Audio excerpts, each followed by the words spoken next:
Good afternoon, ladies and gentlemen. I'm Professor Shen from Shanghai. Okay. It's my privilege to be able to speaking at this prestigious congress, reporting our work on the creation of the S8 and its clinical application. Right. So I'm now working in the Taikang Dental Organization, which is the largest DSO in China. We do have more than 130 branches in China. Right. And I just want to take this opportunity to pay my tribute to my mentor, Professor Urban Hag, is just coming. During my time in University of Hong Kong, we did lots of fundamental research on the TMJ response to the mandibular repositioning, supervised by Professor Urban Hag. Okay? And I also would like to pay my respect to Professor Ali Denredlila during my time in University of Sydney, where we did lots of bonded TB, treating the patient's skeletal class 2 cases. Okay?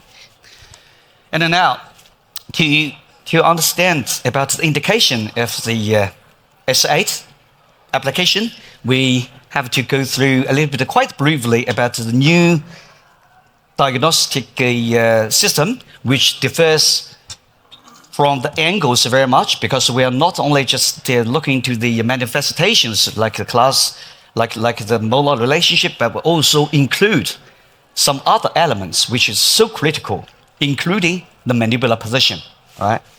So for the manifestations with facial prognathism, we have a diagnostic classification system. Because of time limitation, I cannot elaborate too much, but just look at these three highlight categories. They have a very important phenomenon in common. That's the mandibular position. They are all having a mandibular retrusive translation permanently. Okay? And when does it happen? It would happen very early, at an early age, like the 4 years of age of a girl who have the overgrowth of maxilla, and the dentition have a opposing compensation leading to the narrow or constrict of the maxilla, upper dental arch, and also retroclination of the upper frontal teeth, pushing the mandible backward permanently. That's the example of the mandibular retrusive translation. Okay? So, what is the S8? Take a look. We did lots of bonded SGTB. We call it the sagittal guided twin block. This bonded one. After I returned to Shanghai, I have some modification based on the one that we created in the Sydney Uni. Right? Like this boy, 12 years of age. And we have the clinical examination reviewed that increased overjet, increased overbite, together with increased deep curve Spee in the class 2 molar relationship. The mandible is retrusively translated. Right? So how could we treat that patient? These kind of categories of the patient, we always use the bonded twin block other than just having braces. Okay? We move the mandible forward, open the bite, have some initial alignment of the frontal teeth.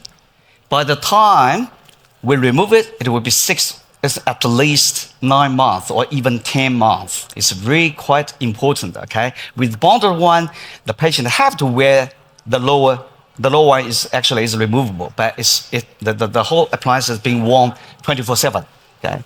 So duration is secured, length of time is secured. By the time we remove the TB, what we have is a beautiful correction for the overjet and overbite, but together with a dilemma where we have a huge open bite in the posterior area. It was not created by SGTB per se. It's an indication or reflection of the depth of or increased over curve Spee, right?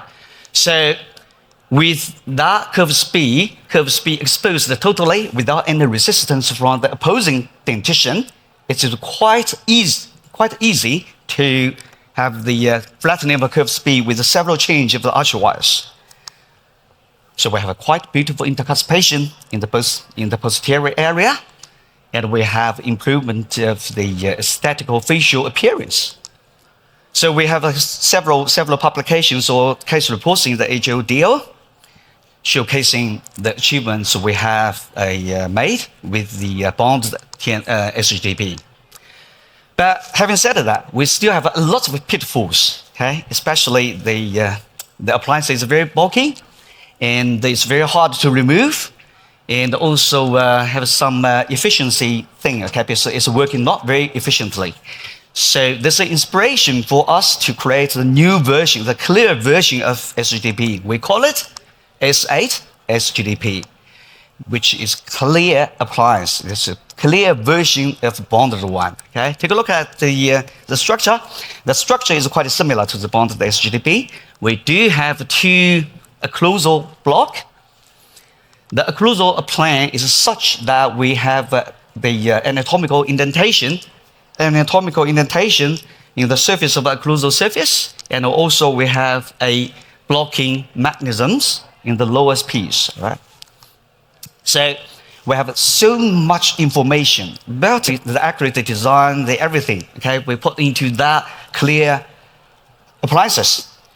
With the digitalization and algorithm, we can do lots of things simultaneously, including the clouding relief, the manipulation of the teeth, together with the relocation of the mandible.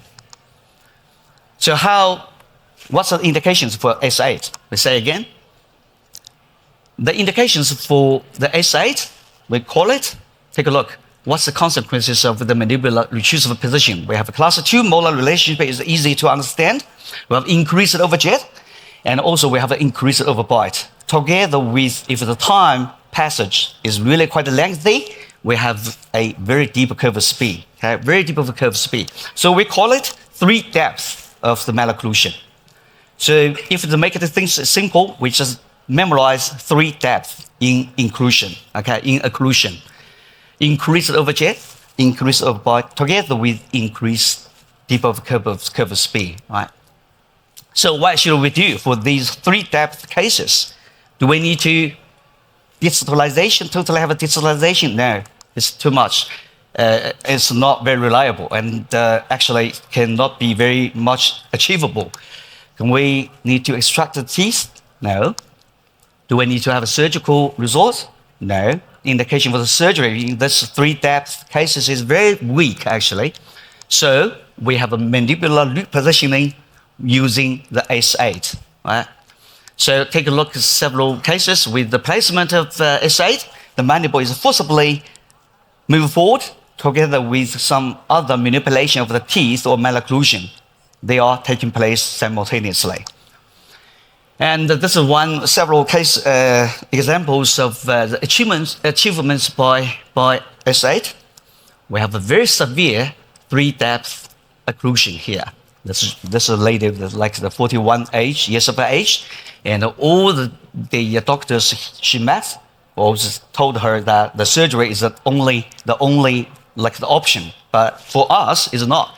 With the placement of S8, we have the achievement of not only the correction of the overjet overbite in the front teeth, but also the correction or conversion of the molar relationship from class 2 to class 1, and also beautiful interdigitation in the buccal segment.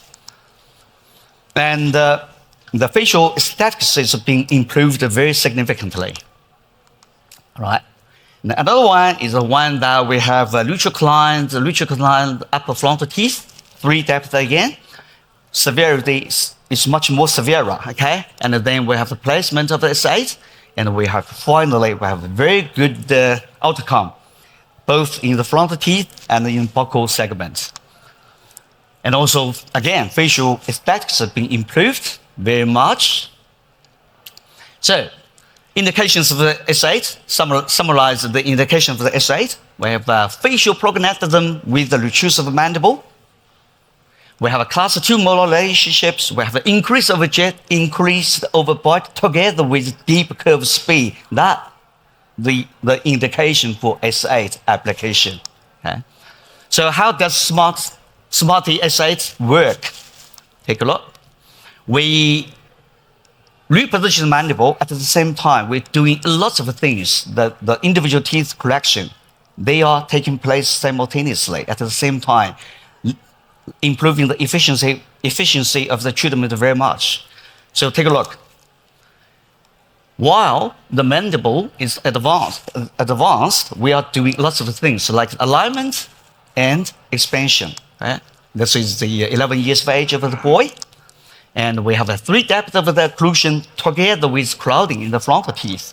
How do we do? The mandible is retrusively translated, and we have a S8, and then we have a expansion effects to the constructed maxilla, and also creating some space for crowding relief.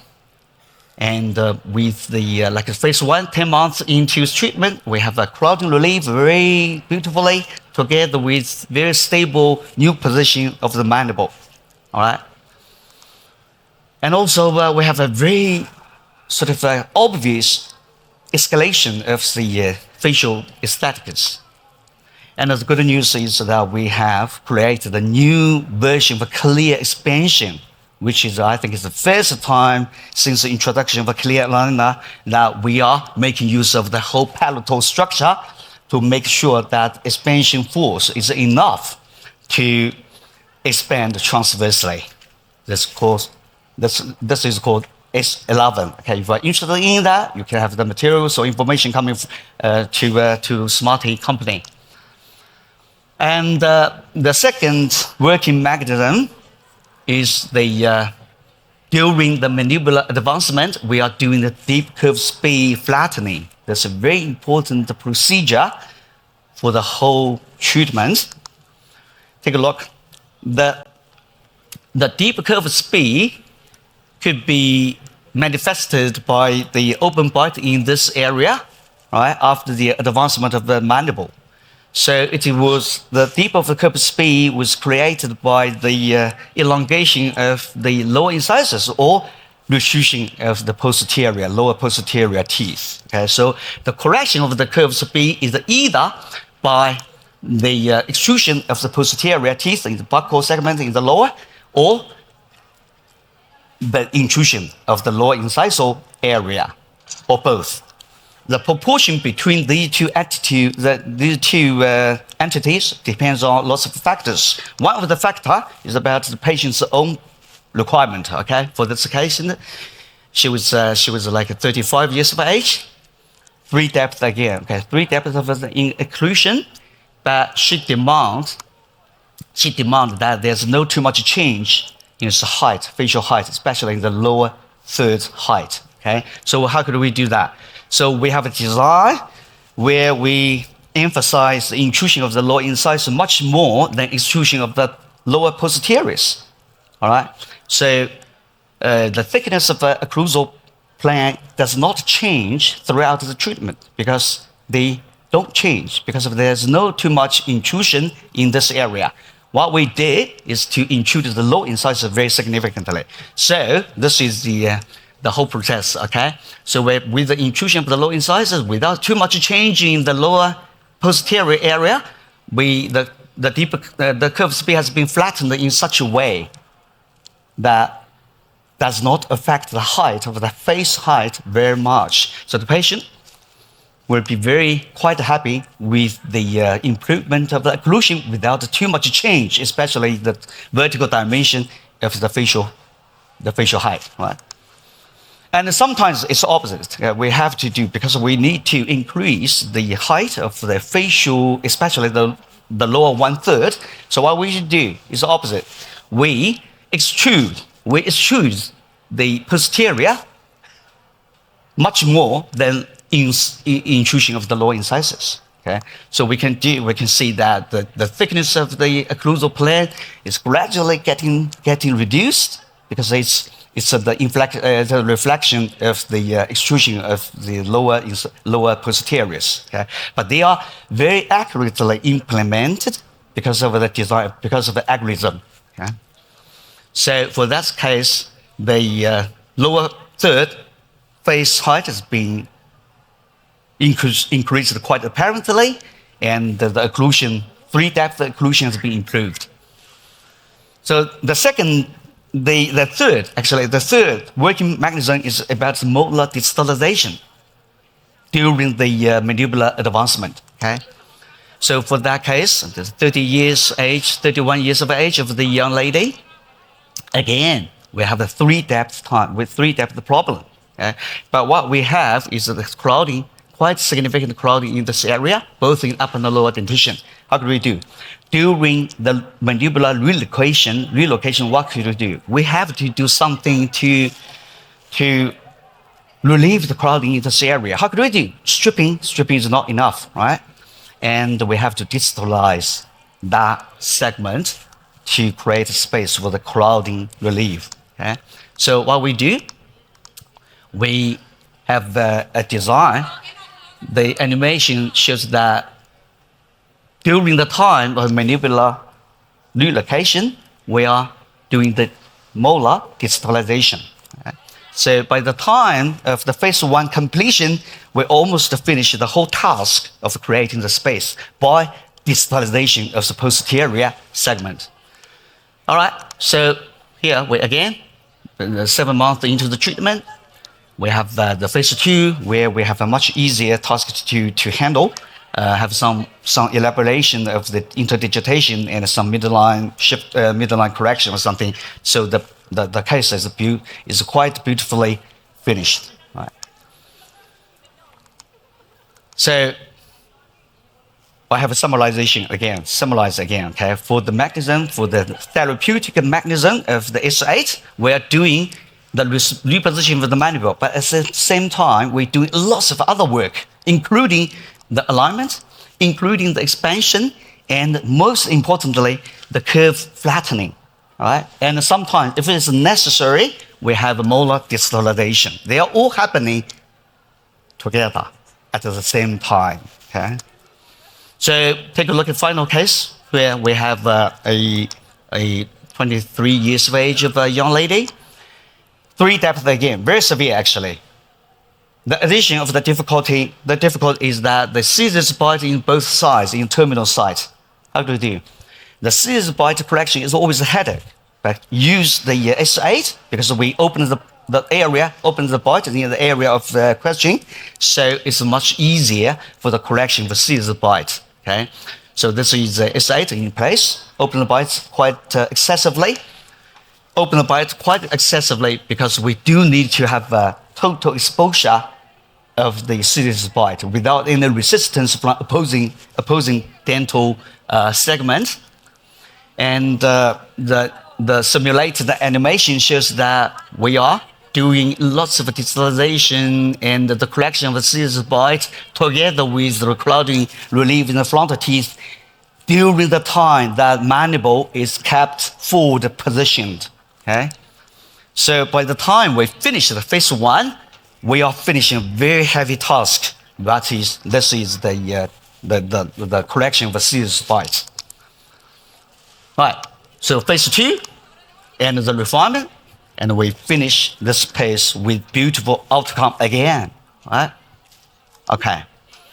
And we do have some radiographic evidence I will mention later on. Okay. And the case is really quite beautiful. And how can we submit the first case with S8? Several procedures, but the most important thing is about the classification or diagnostic classification of your case. The indication has to be very correct. Okay, 3-depth exists concomitantly. That's the indication. Right? So, and then another skill is about the record of the repositioning of the mandible by wax. Always by wax. There's no other digitalized method to simulate the pathway of the mandibular repositioning. Okay, so we have the wax. No matter, regardless, you have the scanning facility or you do PVS like a model. Okay, so impression. So it's the simulation and of the mandibular repositioning together with the record is very important. There's no transfer of the face bow. There's no transfer for the articulator. It's quite easy, all right? Just a wax. All right. So what's the treatment protocol? We have physically, we have two phases. Okay? Phase one is the emphasis is on what? It's a relocation of the mandible, but together with some manipulation of the individual teeth. Phase two is only the intercuspation, the lodgement, right? So we take like this 28 years of age young lady again. 3 depth again, with the mandibular recursive translation. And we have mandibular retrusion, we have class 2 molar, we have deep overjet, deeper overbite, deeper curve Spee. That's an indicative of S8. Right? So the S8-SGTB phase 1 is the importance attached to the relocation of the mandible orthopedically, right? Together with some individual teeth manipulation or displacement or crowding relief or flattening of the curve Spee, everything, okay? But the emphasis is on the relocation of the mandible. And the phase 2 is the detailing of the intercuspation, okay? So take a look at the animation space of time. So this is the S8 in place, and after the completion of the phase 1, we have a beautiful correction of the overjet overbite the frontal in the labial segment, but leave the open bite in the posterior a little bit, but no worries, because in the phase 2, we can have some intercuspation detailing enough time, okay, enough time. So the patient facial appearance has been already improved with the completion phase 1. And the phase 2, just doing some detailing things. Okay, so quite much easier than the phase 1, because we finished most of the tasks in the phase 1. Okay, so phase 2 is some elaboration on the buccal intercuspation. Okay? So we always finish the patient with a beautiful outcome, without sacrifice any teeth, without the intervention, surgical intervention. Without too much like molar distalization, okay? All right, so this is the whole procedure. The facial profile has been improved quite significantly, and the patient will be always happy with that, because without the mandibular relocation and only having braces with the teeth interdigitation, it doesn't have that effect, okay? Because the mandible has been moved forward very, very firmly. Okay? So what's the good news is the control of the lower incisal compensation, because with the bonded TB, we're always having the problem with 3 degrees or 5 degrees of the proclination of the lower incisal. It's no good, because there's a sacrifice of a real mandibular advancement. But with the full coverage of the clear appliances, the anchorage has been reinforced. And also, if necessary, we still could have the placement of mini screw to secure the lower incisal compensation. All right. So we're always having a beautiful outcome without too much proclination of lower incisors. Okay, why can we obtain a sustainable forward positioning of the mandible? They've always asked. I've been being asked in this one, okay? Because we did a lot of fundamental research in the rats during my time with Urban. And we did a lot of cases with TB, with the Ali. But now it's a time to have inspection of the radiographic evidence. Evidence coming from CBCT, okay? We do have a lot of new bone formation to the condyle from the radiographic imaging. Take a look. Double line. If you're lucky, sometime, I think for the adults, 80% of your cases, if you are using S8 very properly, definitely there's evidence here, right?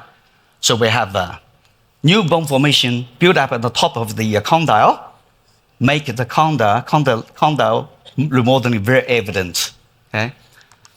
Now, new bone formation of the condyle, that's the one thing. Another thing is about the dynamic procedure of the integrity restoration of the TMJ components, because by the time, this is the original one, okay? We take a look at the space between the condyle and the slope here.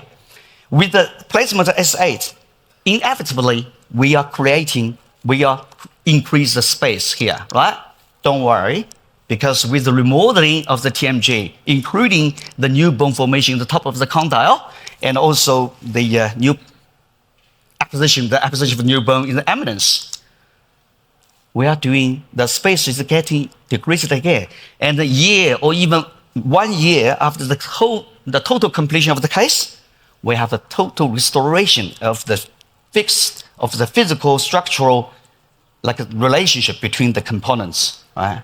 So this is evidence that what we're doing. Now I have to emphasize, because we have lots of controversy over whether or not functional paralysis could be increased growth or not, but definitely there's no need for increased growth.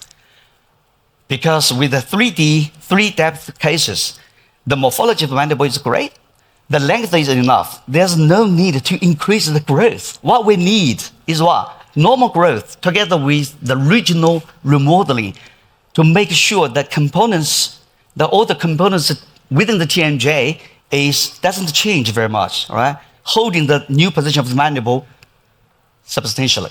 Right? This is the purpose of it's not the increase of growth. I say again, no need. Okay, no need. MRI.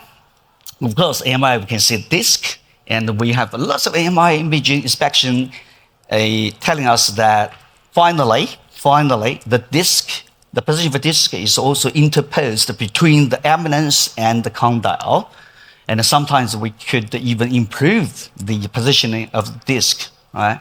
So there's the evidence.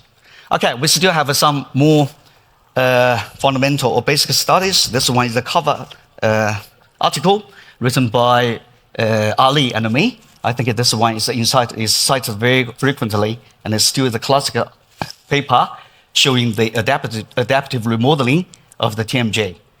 Because the TMJ remodeling adaptation is lifelong nature.